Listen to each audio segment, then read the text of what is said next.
We're playing Aviana Priest. This is all my fault. Obi-Wan Kenobi hit 28 Legend with Aviana OTK Priest. And I said, okay, I'm tired of Death Knight. It's a priest. I'm desperate. I will try it. And yeah, it's good. So you're running the tourist stuff. So you have Parrot Sanctuary. So you're kind of getting Parrot Sanctuary down early, and then you can get Aviana down as early as turn 6. You don't have to get it down that early, but if you can, it helps, right? If you have the means. Ultimately, then you're just kind of stalling for 3 turns, which isn't that hard once you've gotten Aviana down. You have a plenty of control tools, and Repackage is kind of the best one at that point. Repackage is online at 7. You have Bob at that point with freezes. You have a couple taunts. We'll get to those in a minute. And then Aviana's live. And then what you do is you play Tyrande. So she doubles up your spells. And then you play Champions of Azeroth. You are always picking the Alliance side. We are not a Horde deck. Horde has nothing for you. Because Alliance has, most importantly, Archmage Antonidas. Every time you play a spell, he throws a fireball in your hand. And at this point, by the way, all of your stuff costs 1.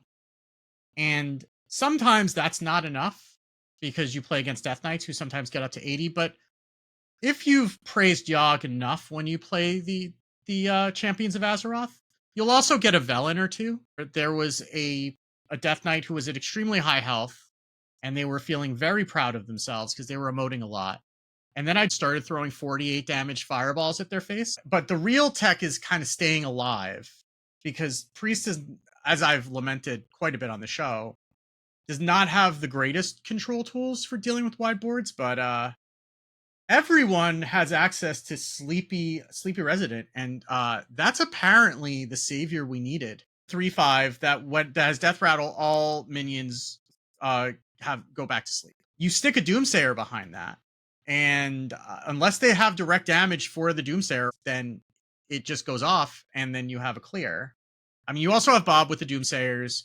You sometimes also can just stick a bunch of taunts. The other tech that's interesting that I really like with this deck is that it's running exactly 2 dragons, which are both illusory green wings.